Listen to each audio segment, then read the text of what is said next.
Buenas noches, queridos amigos, queridas amigas de Rompe el Muro, el programa educativo de los jueves, el programa de Radio Voz Andina Internacional dedicado a la educación. Es un gusto estar con ustedes, como cada jueves, esta noche, en un diálogo importante que tiene que ver con la educación y la reglamentación de la educación superior, aspectos que es necesario saberlos respecto de qué características hace a una institución de educación superior. El tema de hoy es educación superior y acreditación académica y nuestra invitada es Edi de la Guerra. La educación superior se fundamenta en la rigurosidad y la calidad. Estas son actividades esenciales, la razón de ser de las universidades y que en coordinación con el Estado generan y buscan garantizar una educación superior acorde a las demandas de la sociedad sin que se pierdan los sentidos fundantes de una universidad. Para lograr estos procesos se generan procesos de acreditación académica.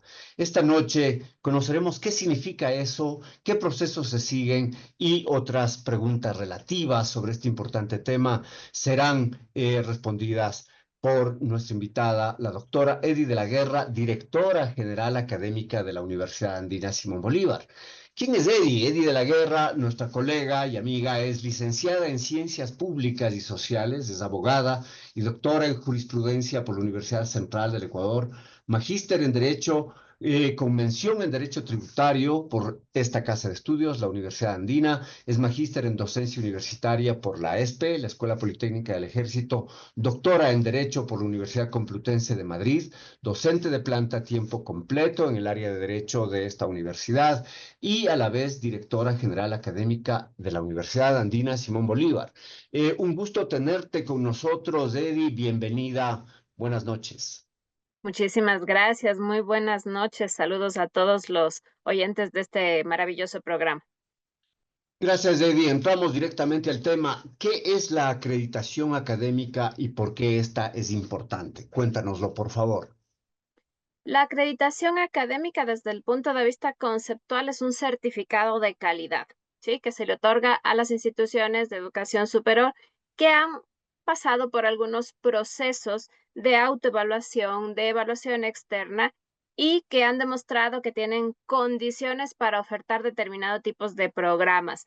La acreditación es importante por dos razones. La primera es formal, y la formal es porque en la legislación ecuatoriana la acreditación es un certificado de calidad que acredita a las universidades para ofertar determinados tipos de programas. No se puede ofertar programas de doctorado si no se tiene una acreditación, por ejemplo. Entonces es importante desde el punto de vista formal, es un requisito que tenemos todas las universidades superar estos procesos y es importante, y lo es desde el punto de vista ya no formal, sino desde el punto de vista material, porque permite hacer una mirada interna de las universidades y trabajar en su mejora continua para obtener un certificado de acreditación que finalmente lo que certificará es que es una institución que está trabajando permanentemente para subsanar cualquier problema que tengan en el día a día y para ofertar los programas y las carreras pues para todas las demás universidades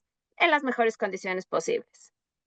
¿Este proceso es nuevo desde la reforma a la LOES del 2010 o es un proceso que se ha dado siempre desde la estructura del Estado?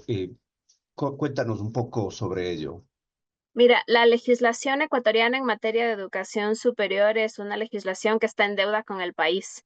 Entonces, efectivamente, tenemos unas acreditaciones que ya no son nuevas. Nosotros superamos la acreditación como Universidad Andina en el 2019 con los procesos de evaluación y obtuvimos nuestro certificado en el 2020 y ya estamos por afrontar en el 2026 una nueva acreditación. Pero antes de eso, lo que había era un régimen de categorización, en las cuales las universidades tenían unas categorías, la mejor categoría era la A, y subsecuentemente las categorías lo que hacían es jerarquizar. Como decía yo, este es un tema que está en deuda en el país porque la acreditación tiene que servir para la mejora continua de las universidades, no para categorizar y no para excluir universidades de distintos procesos o en casos que hemos visto en nuestro país, para el cierre de algunas universidades. Entonces, no es ya tan nuevo para nosotros, pero lo que sí tenemos que saber es que a nivel de Universidad Andina Simón Bolívar, nosotros hemos tenido en nuestra normativa la acreditación internacional, no la nacional, la internacional como parte de nuestro estatuto y nuestras normas de funcionamiento, a tal punto que la Universidad Andina tiene 3 acreditaciones internacionales trabajadas con mucha rigurosidad paralelamente a los procesos nacionales. Entonces, para la Universidad Andina no es nuevo lo que para otras universidades podría ser. Estos procesos, como tú dices, de categorización, incluso hasta estigmatización un poco, ¿no? Al clasificar, pues hay estos temas. Em, ¿No crees que también fueron un poco beneficiosos para cerrar ciertas universidades que no cumplían con requisitos y que se llegaron a denominar universidades de garaje? ¿O también hubo una exageración? ¿Cómo verías tú aquello? Mira, el sistema de educación superior, como cualquier sistema de un país, necesita ser armónico, organizado. De hecho, no se puede llamar sistema si no hay un conjunto de organismos y de dependencias que trabajen de manera articulada. Y parte de un proceso siempre de sistematización está la depuración de aquello que no coadyuva a que el sistema funcione. Entonces, no es del todo malo que las universidades que no cumplen con mínimos pues se cierren, porque definitivamente la educación, como todo en la vida, puede convertirse en un negocio y no siempre un negocio tiene la calidad suficiente y sobre todo no garantiza a los usuarios lo que para nosotros es muy importante, que es la calidad en sus programas y en sus carreras. Entonces, dependiendo de la forma en la que se le vea, si es para depurar el sistema y si es para mejorar en general, en conjunto, a todo el sistema de educación superior, estos procesos no son malos. Son malos cuando en el camino dejamos de lado a los usuarios, es decir, a los estudiantes que quedaban con carreras truncadas, con maestrías, con proyectos de vida truncados. Entonces, en ese caso, para que realmente sea un verdadero sistema y funcione como un sistema, se necesitaban pues mecanismos de contención y mecanismos para subsanar y para que las personas pues que iniciaron carreras en estas universidades pues finalmente puedan concretar sus proyectos de vida, porque eso es la educación superior, es un proyecto de vida. Entonces, al final del día, la consecuencia pudo haber sido positiva desde el punto de vista de los procesos, la sistematización y garantizar la calidad, pero no podemos dejar de lado que a veces estos procesos pues podían ser abruptos, toscos y generar problemas para los y las estudiantes. Sin duda, es lo que tú dices, es verdad, son proyectos de vida que se pueden truncar, estudiantes que confiaron en una institución y que al ser cerrada desde disposiciones oficiales, pues genera problemas. Diríamos que acreditación es una consecuencia de una evaluación o es más que la evaluación o la autoevaluación. ¿Qué elementos, qué aspectos se consideran para la acreditación académica? Mira, para una acreditación se necesita primero la autoevaluación interna. En el proceso de autoevaluación interna, la institución tiene que, con un conjunto de estándares, de indicadores, de criterios, hacer un análisis interno, teniendo el tiempo suficiente para establecer lo que se conoce como un plan de mejora. Esto pasa tanto para programas como desde el punto de vista institucional. El proceso siempre va a tener, además de la autoevaluación interna, pues va a tener una evaluación externa en la cual participan pares, ¿sí? Que son seleccionados por los organismos que estén realizando la observación.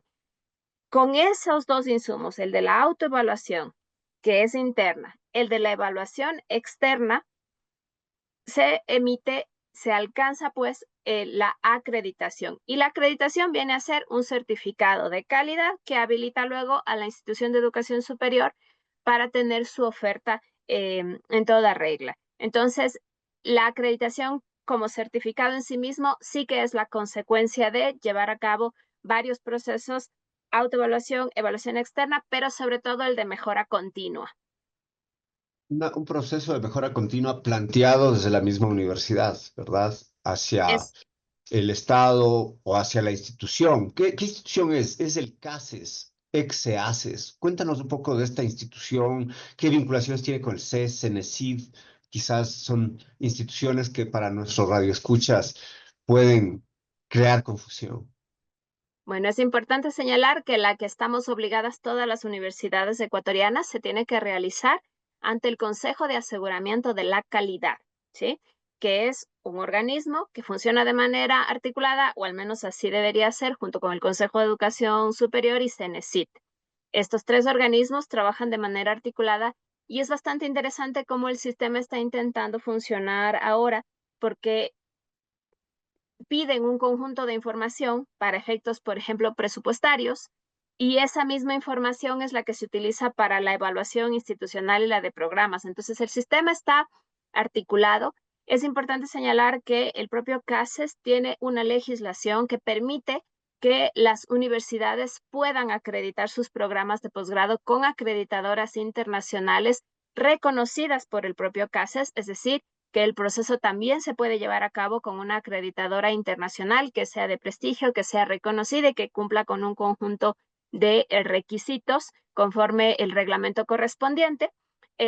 La acreditación institucional es así, va a ser siempre ante el Consejo de Aseguramiento de la Calidad, pero no exime a las universidades de también tener su acreditación internacional, como lo es el caso de la Universidad Andina, que tiene 2 acreditaciones internacionales con la Comisión Andina de Evaluación y Acreditación, y una última, una tercera, ante la Comisión Internacional de Evaluación y Acreditación de la Organización del Convenio Andrés Bello. Entonces, más allá de la nacional, que es obligatoria, las universidades pueden hacerlo con acreditadoras internacionales también.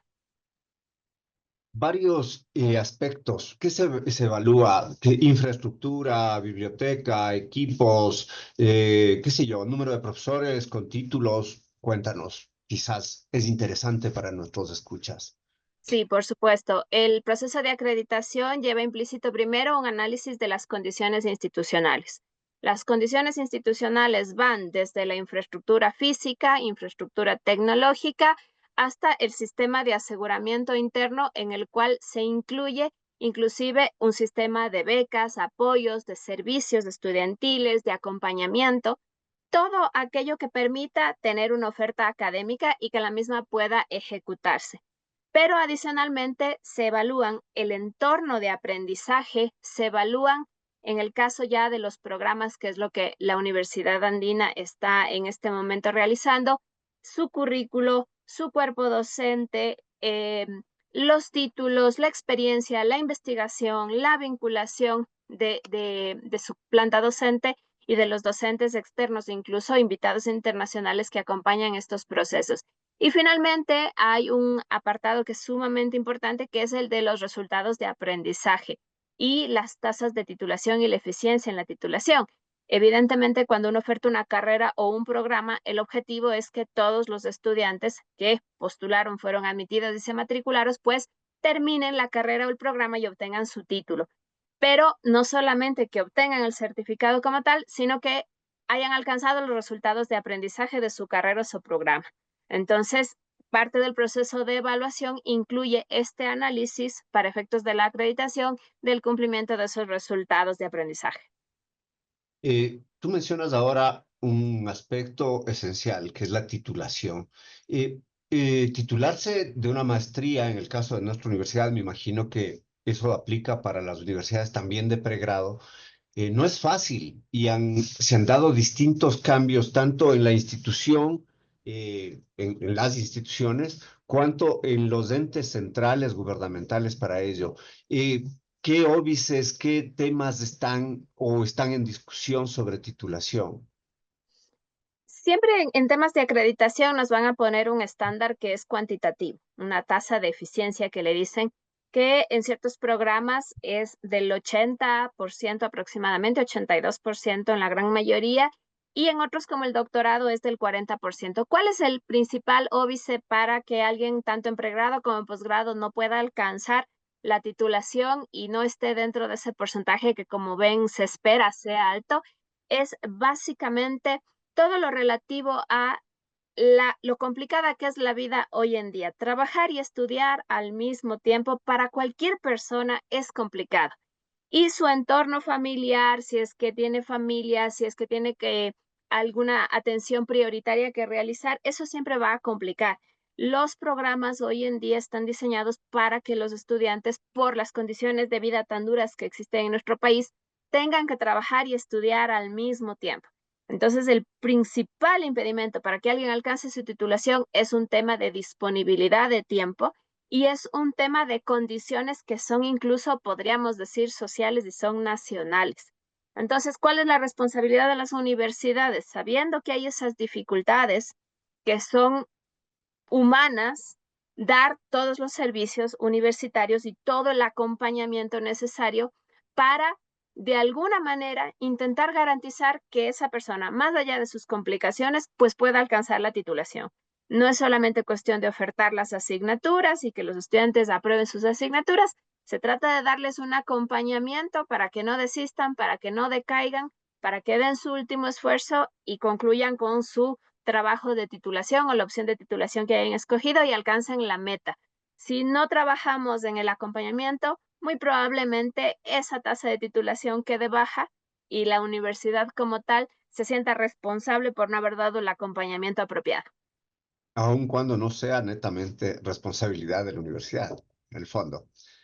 La titulación individual, al ser un plan de vida, como lo habíamos dicho, con un proyecto de vida, es responsabilidad individual.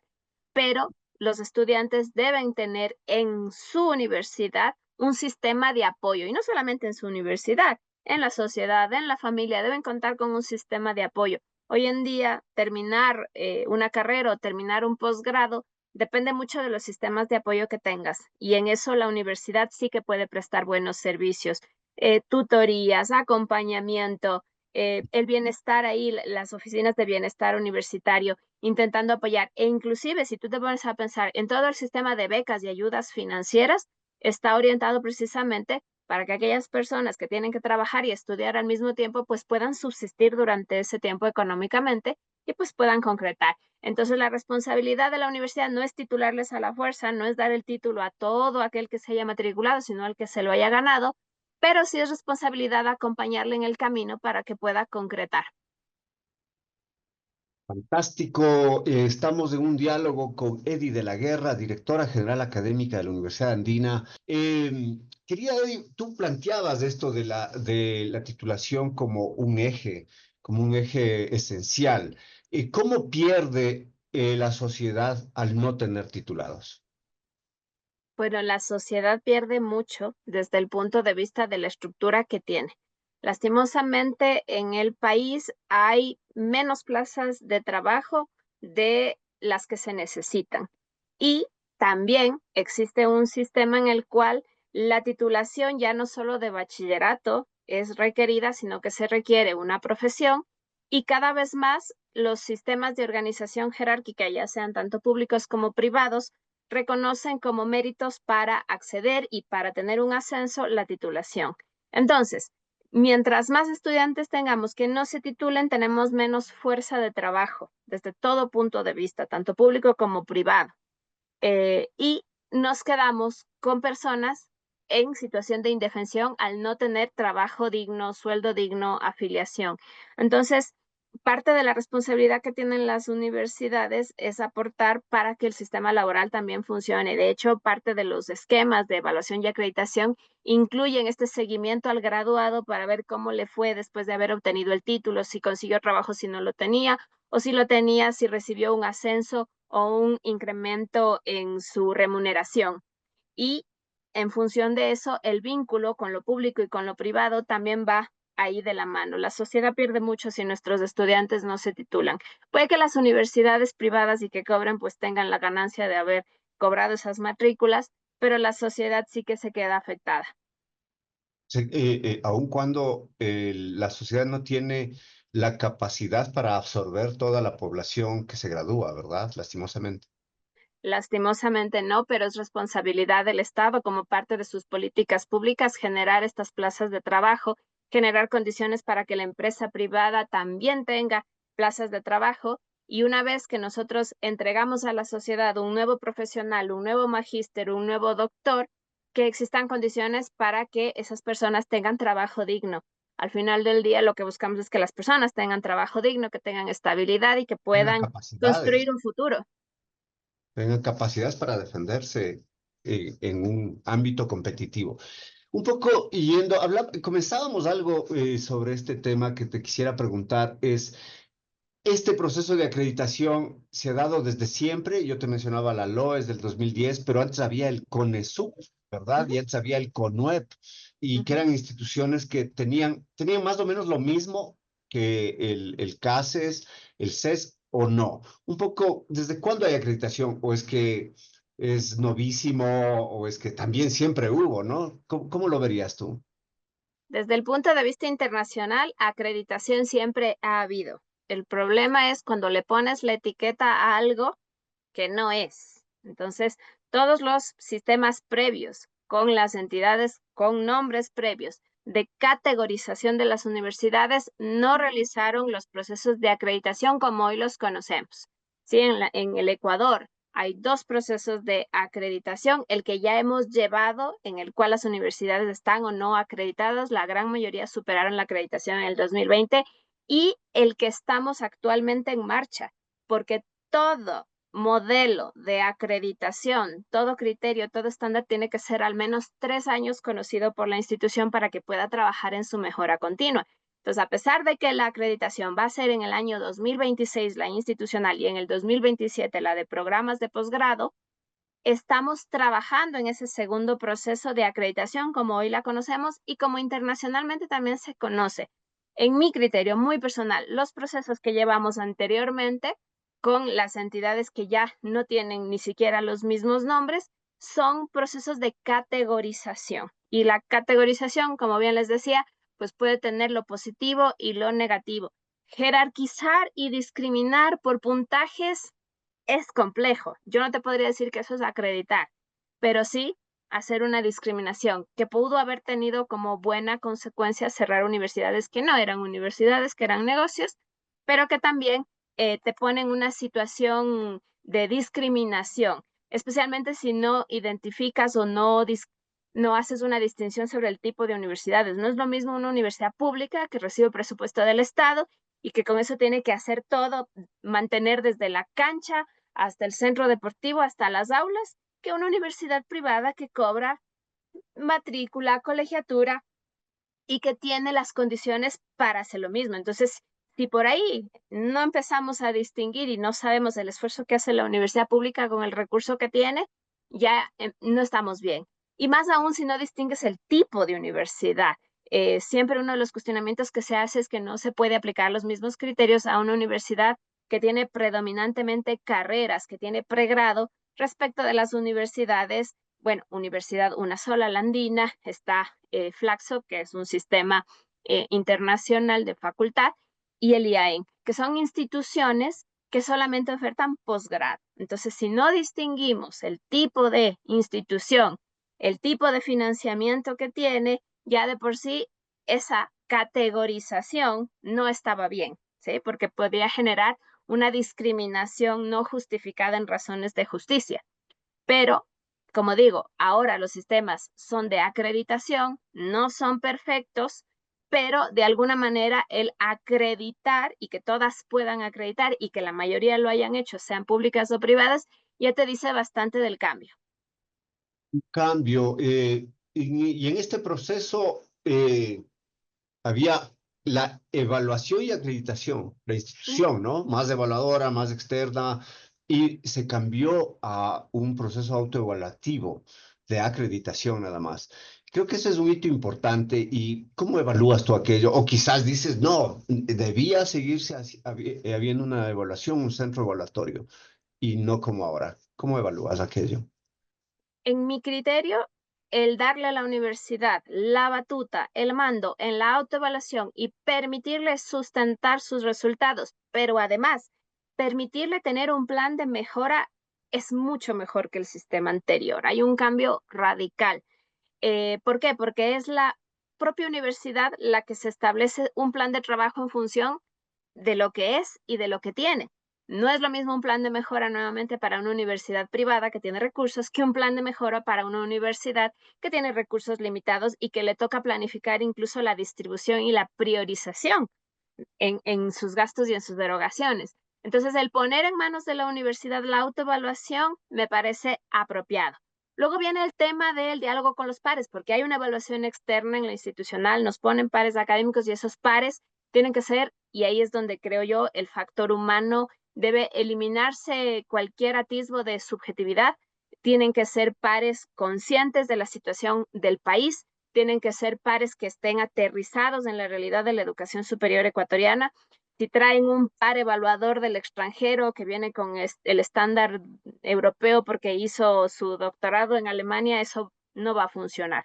No va a haber un buen diálogo con los pares. Entonces, al final del día, en la evaluación externa, cuando se pongan los pares para las evaluaciones institucionales, esos pares tienen que ser dialogantes. Y de hecho, esto pasa también porque van a cualificar a las universidades para que dentro de aquellas que están acreditadas, pues puedan ofertar el doctorado y ahí habrá que tener un diálogo con estos pares y estos pares deberán conocer la realidad de las universidades ecuatorianas en todos sus contextos. Si este diálogo es un diálogo respetuoso, es un diálogo que le permite a la universidad demostrar sus condiciones institucionales y los pares están orientados a aportar para que la universidad mejore, entonces el resultado va a ser positivo y la acreditación va a ser una consecuencia. Entonces, al final del día, lo que buscamos es que estos procesos sean dialogantes. Yo veo una gran diferencia con los procesos anteriores. Las universidades son convocadas, la construcción de los modelos es colaborativa. En algunos casos no se acoge todas las observaciones que las universidades hacen, pero hay una escucha y eso es muy importante. Hay una construcción o al menos un debate democrático de los insumos de evaluación y las universidades los conocen previamente y yo creo que desde ese punto de vista es positivo. Habrá que ver sí habrá por ahí un par de estándares, un par de indicadores, algunos criterios que no sean coherentes con la realidad nacional o que no sean los apropiados al tipo de universidad, pero como proceso sí se ve una participación de las universidades y una escucha del Consejo de Aseguramiento de la Calidad que da cuenta de un cambio en la forma como se hacían antes las cosas. Interesante. Y bueno, ahora mismo, el martes, tenemos una reunión sobre evaluación, que no es lo mismo que acreditación, pero dentro de un proceso de acreditación están evaluaciones, por supuesto, ¿verdad? ¿Y cómo es este proceso? Te dicen a ti, dice, señora Edi, directora general académica, le vamos a... necesitamos acreditar su universidad. ¿Y tú qué haces internamente? O sea, haces un proceso de evaluación, de consultas, pides a biblioteca que te den los archivos, el situacional. Me estoy imaginando, ¿eh? Cuéntanos tú con precisión, por favor, qué haces o cómo va este proceso de acreditación. Mira, el proceso es demandante y es intenso, pero nuestra universidad tiene la ventaja de tener acreditación internacional y de tener un sistema ya muy consolidado a lo largo de los años. Nuestra primera acreditación fue en el año 2010, la acreditación internacional, la primera que les había comentado. Entonces, nosotros como universidad tenemos muy organizados los procesos cómo funcionan las evaluaciones y las acreditaciones. Hay que tener en cuenta que está vigente un nuevo reglamento de régimen académico que es emitido por el Consejo de Educación Superior, no por el CASES. Y en el marco de este reglamento se nos dice que los programas ya se aprueban en el CES, pero no pierden vigencia, sino que tienen que superar la evaluación y obtener la acreditación para seguir siendo convocados. Entonces, en ese proceso, en el cual la universidad ahora tiene que superar dos procesos. La evaluación y la acreditación institucional, que está planificada para el año 2026 con un modelo que ya conocemos, y la de programas individualmente para poder convocarlos anualmente hasta que en el 2027 también ya se acrediten los programas. Entonces, ¿cómo funciona esto? El CASES primero trabaja el modelo de manera participativa, convoca a las universidades, aprueban el modelo específico que se va a aplicar, notifica a las universidades y las universidades ya saben cuál es su línea de tiempo. Entonces, una vez que inicia el proceso, que inicia con la autoevaluación, lo primero es recopilar información, ¿sí? Toda la información que se tenga disponible, armar este proceso de automirada interna, elaborar un informe de autoevaluación y con el informe de autoevaluación se trabaja en lo que se conoce como las acciones de mejora, que luego nos dan cuenta del plan de mejora. Una vez que tenemos el plan de mejora, en la siguiente convocatoria, en el siguiente ciclo académico, ya tenemos que empezar a ejecutar ese plan de mejora. Y cada año volvemos al proceso de autoevaluación, mirada interna, y adicionalmente ya tenemos que ver cómo nos fue con nuestro plan de mejoras. Entonces es un proceso cíclico y la instancia que acompaña a las áreas académicas y a la universidad en esto es la dirección académica, y lo que nosotros hacemos es organizar el calendario, organizar las fuentes de información, pero sobre todo poner en manos de los responsables, ya sea de los programas, si es que es individual por programas, o de las distintas dependencias, si es que es la institucional, la automirada interna, la generación de sus informes y con ello el acompañamiento durante la aplicación de este plan de mejoras. Entonces es cíclico, no es dispositivo, no es mandatorio de entrégame este documento, justifícame este dato, sino todo lo contrario, es un proceso en el cual vamos de la mano revisando la información que se ha generado a lo largo del periodo de evaluación y dando cuenta de las mejoras que podemos alcanzar. Un periodo intenso, pero a la vez un periodo que puede ser muy fructífero, sin duda. Está el CASES, está el CES, está CENESID, está la universidad, están acreditadores externos, están diversas instituciones. ¿Cómo son los roles? Ya nos contabas un poco que viene ese mandato, la universidad está organizada, tiene procesos, consolida los procesos y manda de vuelta. Se espera una aprobación, se espera la dinamización de las mejoras, suben a otras instancias, se normatiza. ¿Cómo es ello? Bueno, los procesos son, eh, al ser cíclicos, requieren una información constante que la universidad entrega a este organismo que es el CASES. Actualmente se está trabajando en plataformas digitales para hacer la tarea de las universidades más dinámica. Entonces, lo que nosotros hacemos es recopilamos toda la información, recopilamos toda la evidencia, generamos nuestro informe de autoevaluación, cargamos a través de los distintos sistemas y plataformas que tiene el CASES la información, y hay un proceso de validación de la información, porque como yo les decía, los sistemas están integrados. Entonces, lo que sirve a los fines de evaluación y acreditación sirve a los fines presupuestarios. Entonces, hay un proceso de validación de una información que nosotros anualmente cargamos y presentamos para efectos presupuestarios en el sistema de instituciones de educación superior, en el CIES. Entonces hay un proceso de validación, y sobre la validación, sobre todo esto está en manos de la universidad para la mejora continua.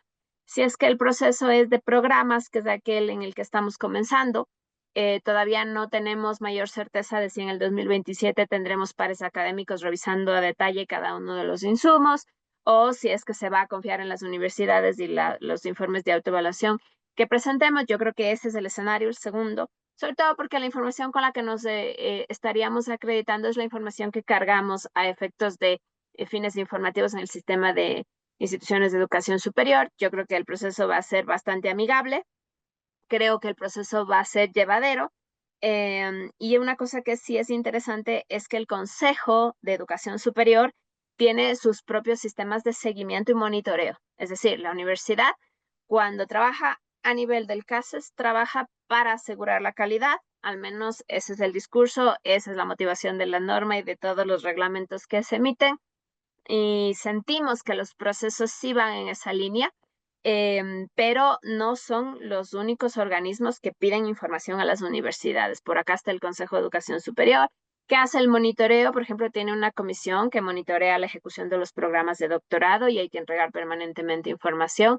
Por ejemplo, actualmente nos están pidiendo información sobre un plan de igualdad que las universidades tenemos que desarrollar para que se garantice la aplicación del principio de igualdad en los programas.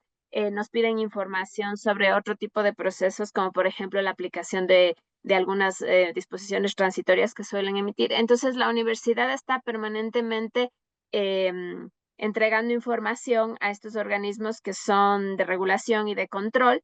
Y al final del día, pues sí es un proceso demandante para las universidades. Cuando hablamos del CES, hablamos de monitoreo, hablamos de control, y el CES incluso tiene la capacidad de establecer sanciones a las universidades que no cumplan con determinadas condiciones de su oferta. Y en cambio el CASES hace monitoreo, hace control, hace organiza estos procesos de evaluación y acreditación, que lo que tienen como fin es garantizar la calidad. Entonces, entre los dos, la universidad está aportando información permanentemente y está obligada a planificar, evaluar y entregar informes. Y si le sumamos a CENESID, la universidad está permanentemente autoevaluándose. Y si hablamos de la Andina, le sumamos a la Comisión Internacional de Evaluación y Acreditación, con lo cual para nosotros es indispensable tener un sistema que atienda todo, ¿no? Requerimientos del CES, requerimientos del CASES, información al CENESID y el proceso internacional de evaluación y acreditación, que para nosotros siempre ha sido mucho más intenso porque tiene los estándares más altos que la evaluación nacional. Importante lo que nos dices, difícil, demandante. Por eso agradezco doblemente a Eddie de la Guerra por estar con nosotros en medio de su apretada agenda. Tú mencionas presupuestos. Podríamos decir entonces que esta universidad, por cierto, queridos radioescuchas, es pública. La Universidad Andina Simón Bolívar es pública.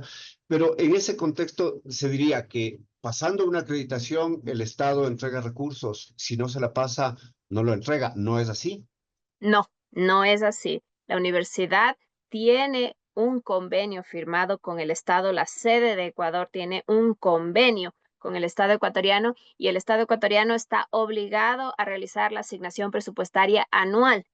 Y los fondos con los que financia a la universidad son los mismos fondos de educación superior con los que atiende a otras universidades. Existe una fórmula de asignación presupuestaria y lo que hace la universidad es entregar información sobre docencia, investigación, vinculación, gestión, y en función de eso se aplica la fórmula y la universidad recibe anualmente una asignación presupuestaria que puede variar. Varía en primer lugar porque el fondo del cual se alimenta es un fondo que se alimenta de los impuestos, de los principales impuestos que pagamos todos los ecuatorianos, con lo cual los ciudadanos ecuatorianos que pagan impuestos coadyuvan a la educación a través de esta asignación presupuestaria. Y entonces eso es anual, eso es una obligación del Estado. El Estado no puede detener las transferencias a las universidades, pero las universidades estamos obligadas a informar. Y entonces, como les había dicho, informamos sobre docencia, sobre investigación, sobre cantidad de docentes, cantidad de matriculados.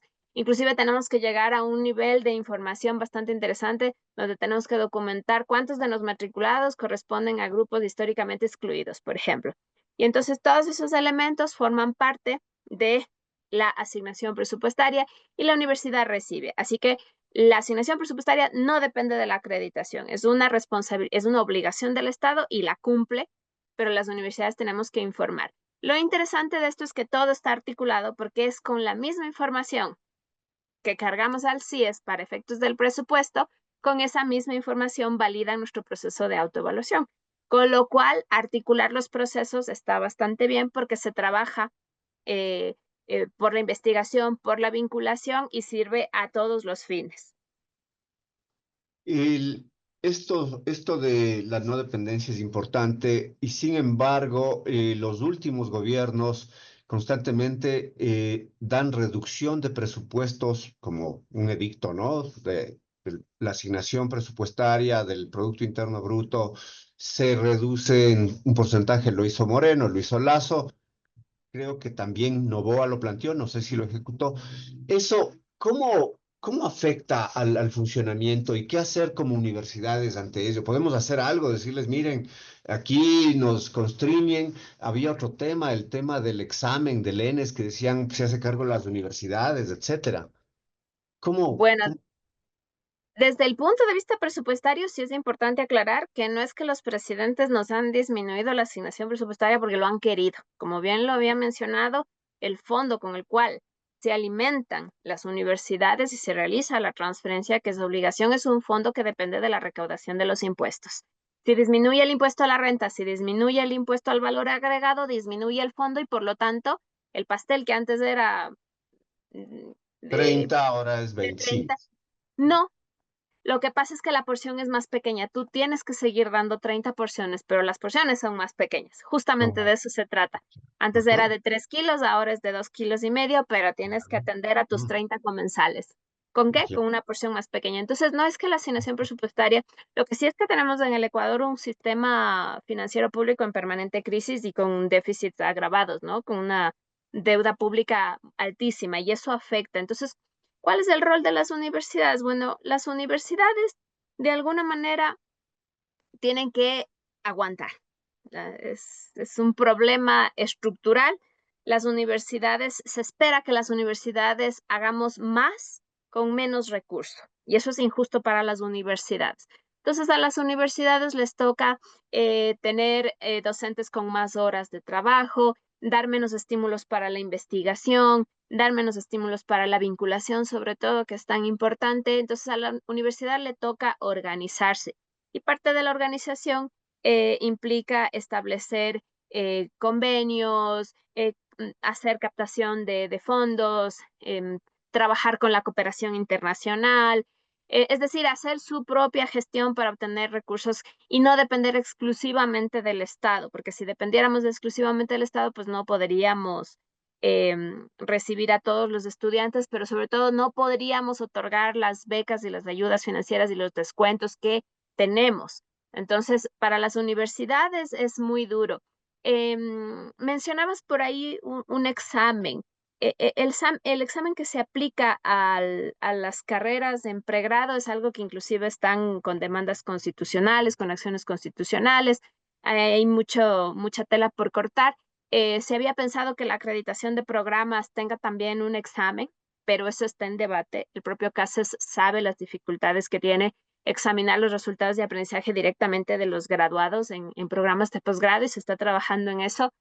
Todavía no hay una fórmula dicha, pero por supuesto los sistemas no son perfectos y en el momento en que se quiere examinar a un estudiante y sus resultados de aprendizaje con un estándar genérico, desconociendo la formación, el contenido, el contexto, va a ser problemático. Pero por el momento por ahí no tengo muchas respuestas a la problemática actual porque se está debatiendo y está siendo cuestionada por todos los actores.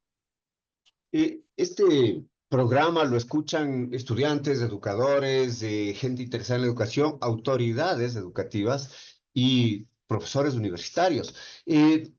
¿Qué podrías decirle a alguien que quizás vaya a asumir el rol de director general académico de una universidad? ¿Qué dificultades externas e internas tiene que enfrentarse este directivo eh, nuevo, a un proceso de acreditación? ¿Qué le dirías?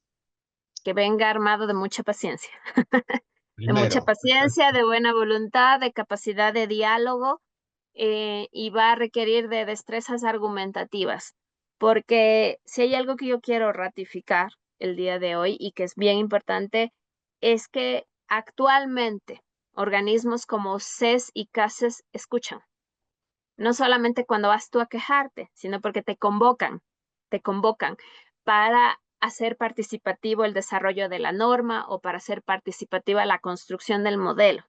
Pero evidentemente, como todo en la vida, lo que se requiere es de buenos argumentos y de buenas razones y establecer permanentemente canales de diálogo. Si les vemos como organismos de control que vienen a castigarnos, no vamos a poder dialogar apropiadamente con ellos. Entonces, yo diría a cualquier persona que esté afrontando un nuevo rectorado o un vicerrectorado, creo que lo más importante es tener capacidad de escucha, diálogo, pero sobre todo buenos argumentos, porque es fácil quejarse y es fácil ponerse en una zona de confort y decir, es que como soy universidad pública no me debo eso, o peor, porque soy universidad privada no me debo eso.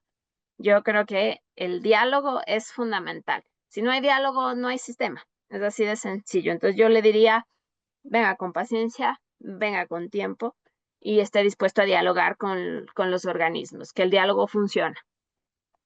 el diálogo como una posibilidad de discusión que media el poder, como una posibilidad de ceder poder y de ampliar capacidades, sin duda. Estamos llegando al final de este diálogo, precisamente, de esta conversación con nuestra colega, nuestra amiga Eddie de la Guerra, directora general académica de la Universidad Andina. Antes de cerrar, algo que quisieras subrayar, algo que quisieras decir, algo que no lo hemos tocado y quisieras mostrar como importante para nuestros radioescuchas. Sí, yo creo que estos procesos de evaluación y acreditación pueden generar mucha resistencia y creo que hay que verlos como lo que pueden ser y lo que deberían ser, que son procesos para mirarse internamente y para mejorar las condiciones. Y para mejorar las condiciones no hace falta más que ser transparente con uno mismo, reconocer las limitaciones, reconocer dónde están las dificultades y buscar soluciones a los problemas. No importa qué gobierno esté, no importa cómo sea la legislación, no importa quiénes estén en autoridades y cómo cambien las autoridades. Al final del día, la universidad tiene una misión, tiene una visión y siempre van a haber impedimentos para que se cumplan. Y entonces lo que tiene que hacer la universidad es automirarse, ver por dónde puede caminar y establecer una estrategia para alcanzar su visión y su misión institucional, más allá de cualquier organismo de control y más allá de cualquier proceso. Cuando las cosas se hacen bien, se concluye con buenos resultados. Y eso es reconocido interna y externamente a través de estos procesos de evaluación y acreditación. Pero si nos quedamos en una zona de confort, si nos quedamos con el miedo al organismo de control, no peleamos, no debatimos, no discutimos, pero no hacemos la mirada crítica interna, entonces vamos a estar estacionados en el tiempo, atascados 30 años atrás, cuando en realidad lo que podemos hacer es en medio de estas dificultades y estos procesos que son, incluso pueden decirse que son hasta burocráticos, en el medio de todo esto podríamos encontrar espacios para mejorar. Muchas gracias a Eddie de la Guerra, a la doctora Eddie de la Guerra, por este diálogo, por esta conversación que hemos tenido en el tema de hoy, educación superior y acreditación académica. Gracias a ustedes, queridos amigos, queridas amigas, que nos siguen cada jueves a las 7:30 de la noche en Rompe el Muro por Radio Voz Andina Internacional. Gracias, por supuesto, a Tito Chela y a las instalaciones de la Radio Voz Andina que apoyan la producción de este programa. Soy Alexis Oviedo, me despido de ustedes, les espero el otro jueves para otro diálogo sobre educación, salud y alegría. Buenas noches.